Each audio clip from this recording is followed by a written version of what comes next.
안녕하세요. 드라마를 투파보는 잼잼 리뷰입니다. 폭군의 셰프 5회 예고에서는 명나라 사신단과 요리 대결을 하는 지영의 모습이 나왔는데요. 명나라 숙수 당백룡을 조지훈 배우가 연기하시더라고요. 그런 원작 소설을 바탕으로 지영이 명나라 숙수 당백룡과 어떤 요리 대결을 펼치는지, 그리고 그 대결을 통해 지영과 연희군이 미래를 어떻게 바꾸는지 투파보는 영상 바로 시작합니다. 명나라의 사신단들은 책서를 빙자하여 온갖 뇌물을 뜯어가겠다는 심보로 조선에 왔습니다. 또한 명나라 사신단은 어마어마한 실력을 갖춘 숙수를 대동하여 요리 경연을 펼치는 것으로 빌미를 만들어 명나라와 조선 사이 조공품과 답례품의 형식으로 이어지는 이른바 조공무역에서 발생하는 수익의 비율을 절대 값의 위치에서 조정하려고 했어요. 사신단은 전설을 보내 오늘 저녁에 진행되는 연회에 부디 음식물 쓰레기 말고 먹을 수 있는 걸 달라고 비꼬며 4발 달린 고기를 준비해달라고 요구했습니다. 이에 연희군은 명나라 사신단이 조선 전체가 자기들 발 아래 있다는 것을 보여주고 싶은 게 확실하다고 분노하며 지영에게 이번에 놈들의 콧대를 제대로 꺾어주라고 당부합니다. 그렇게 명나라와의 3번에 걸친 요리 경연이 펼쳐지는데요. 사실 요리 경연에서 패배한다면 조선 국왕이 사신단에게 개망신당한 이야기가 조선은 물론 명나라에까지 자자하게 퍼질 것이 틀림없고 앞으로 펼쳐질 회담에서 외교적으로 불리한 처지에 놓일지도 몰랐습니다. 그렇게 되면 모든 비난은 대령 숙수인 지영에게 집중될 것이기에 안 그래도 지영을 제거하려고 호시탐탐 노리는 강목주에게는 좋은 구실이 될 거였죠. 이에 지영은 또 목숨을 건 요리 대결을 하게 되는데요. 외국의 사신을 맞이하는 상황에서는 단지 맛있게 잘 요리된 것만으로는 충분치 않았습니다. 한 나라가 가진 개성적인 환경과 풍토까지 드러낼 수 있어야 했죠. 또한 4발 달린 고기인 조류를 제외한 붉은 고기류들은 무난한 식재료인 동시에 요리사의 밑바닥을 가장 확실히 드러낼 수 있는 재료였어요. 이에 지영은 쇠고기를 와인으로 졸여 질감과 풍미를 극도로 끌어올리기 위해 개코인 길금과 함께 와인을 찾는데요.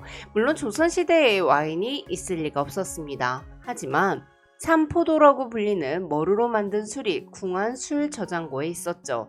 사실 토종 머루에는 유럽의 포도 품종과 달리 발효가 진행될 만큼 충분한 당분이 들어있지 않기 때문에 술을 빚는 데는 적합하지 않았어요.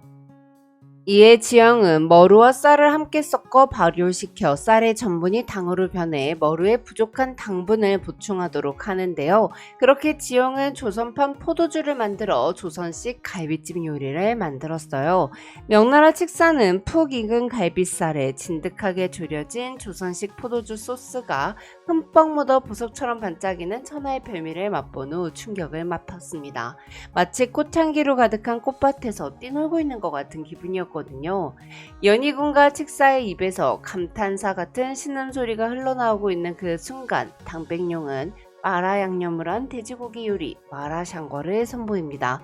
음식을 맛본 연희군은 온몸에 털이 곤두서는 것 같은 짜릿한 느낌을 받는데요. 사실 강렬한 맛과 향을 내뿜는 특제 마라샹궈를 먹은 후 섬세한 풍미로 승부하는 베프 부르기뇽 갈비찜을 먹는다면 마라샹궈의 맛에 둔감해진 혀가 풍미를 느낄 수 있을 리 없었어요. 다행히 지영의 요리가 먼저였기에 첫 번째 경연은 무승부로 결정되죠. 한편 대결이 끝난 후 지영은 아무 말 없는 주상의 심기가 불편한 것 같아 왠지 모르게 사과를 해버립니다. 하지만 연희군은 의외로 부드러운 말투로 솔직히 과외는 너의 요리가 더 맛있었다며 잘했다고 칭찬을 해주죠. 두 번째 대결은 면 요리였습니다. 지영은 밀가루를 반죽해 칼국수처럼 만든 면으로 파스타를 만들 생각이었어요. 그런데 면 요리로 경연을 하는 날 아침 밀가루 포대에 구멍이나 밀가루를 사용할 수 없게 돼버리는데요. 사실 이건 강목주가 감찰상궁 추월을 시켜 버린 일이었습니다. 강목주의 뒤에는 성인제가 있었어요. 성인제는 하늘 무서운 줄 모르고 날뛰는 주상을 견제하기 위해 주상이 명나라와의 대결에서 꼭 패하길 원했습니다. 그래서 궁궐내 나인들을 꽉 잡고 있는 강목주의 힘을 빌려 아무도 눈치채지 못하게 수락간 식재를 건드리도록 한 거였죠.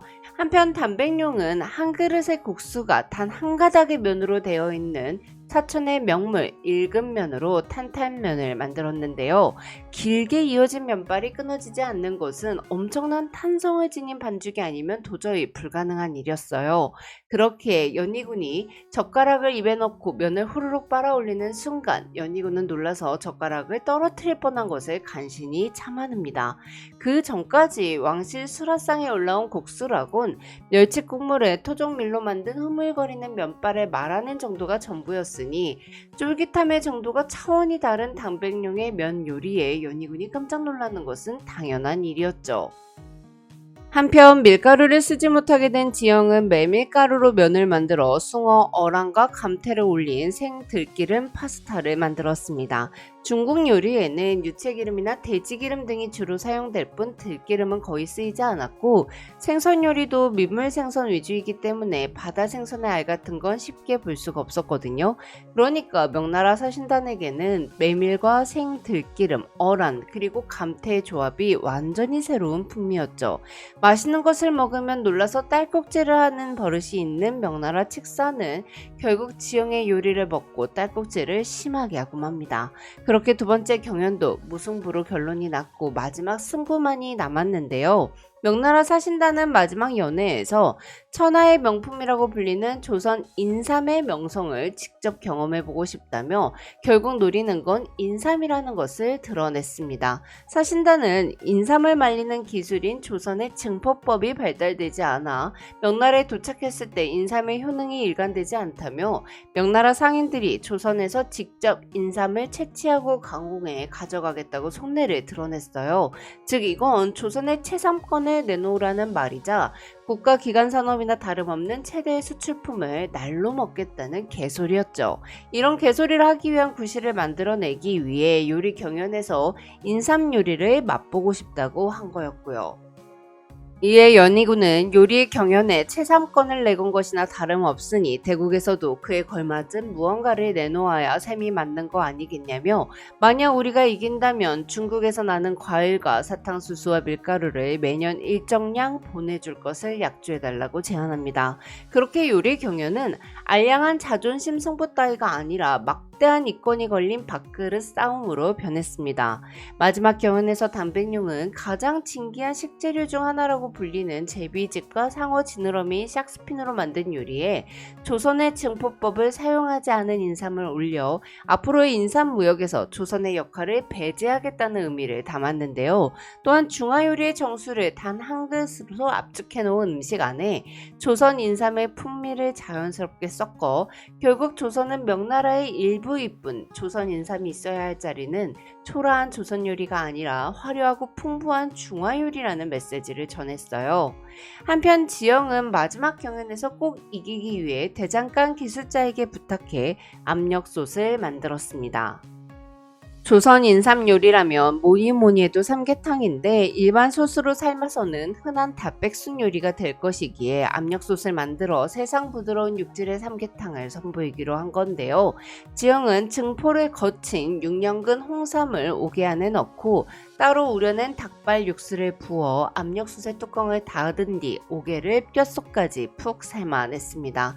그렇게 6년근 홍삼은 압력솥 내부 고온 고압의 환경에서 농축되어 최상급으로 치는 9번 찌고 말려 색깔이 검게 변한 흑삼이 되었죠. 사신단 대표는 지영의 요리를 먹자마자 힘이 용솟음 치는 느낌을 받습니다. 흑삼에는 진세노사이드가 일반 인삼보다 최대 20배나 더 많이 농축되어 있었거든요. 사신단은 갑자기 솟구치는 에너지에 당황한 나머지 벌개진 얼굴로 안절부절 못하다가 결국 딸꾹질을 또 해버리는데요. 그렇게 사신단 대표는 온몸으로 조선의 증포법이 훌륭하다는 걸 증명해내죠. 그렇게 요리 경연은 조선 측의 승리로 마무리 지어졌습니다.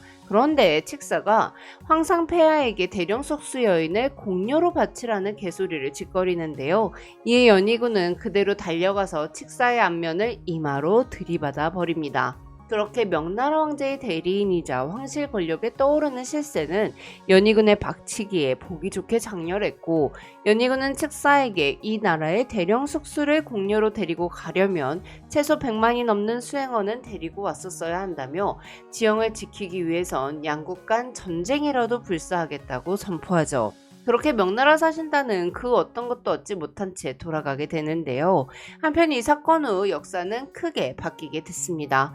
명나라가 망한 후에도 명나라와의 의리를 지켜야 한다는 대명의리와 명나라와 친밀하게 지내고 후금을 배척하는 친명배금 같은 국시에 사로잡히는 일이 일어나지 않아 인조시기 병자호란이 일어나지 않았고, 전쟁 없이 국력을 신당한 조선은 국제 정세에 눈을 떠 자력 근대화에 성공하여 일제 식민지로 전락하지도 않게 됐어요. 그 결과 뒤바뀐 역사를 딛고 세워진 민주공화국 대한민국은 애당초 남북으로 분단되는 일도 없게 되죠. 그럼 전 다른 리뷰로 돌아올게요. 지금까지 잼잼 리뷰였습니다. 감사합니다.